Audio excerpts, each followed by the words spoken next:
Rafale pen drive ಪ್ರಕರಣ ರಾಷ್ಟ್ರಮಟ್ಟದಲ್ಲಿ ಸಂಚಲನವನ್ನ ಸೃಷ್ಟಿಸಿದೆ. ಟ್ವೀಟ್ ಮಾಡಿ ಆಕ್ರೋಶವನ್ನ ಹೊರಹಾಕಿದ್ದಾರೆ ಪ್ರಿಯಾಂಕಾ ಗಾಂಧಿ.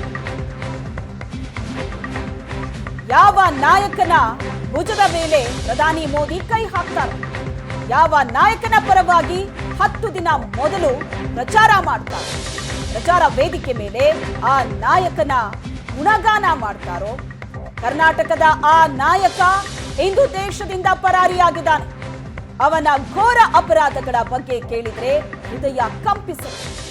ಆ ನಾಯಕ ನೂರಾರು ಮಹಿಳೆಯರ ಜೀವನ ಹಾಳು ಮಾಡಿದ. ಮೋದಿಜಿ ನೀವು ಈಗಲೂ ಸುಮ್ಮನೆ ಇರ್ತೀರಾ ಅಂತ ಪ್ರಿಯಾಂಕಾ ಗಾಂಧಿ ವಾದ್ರಾ ಪ್ರಶ್ನೆ ಮಾಡಿದ್ದಾರೆ.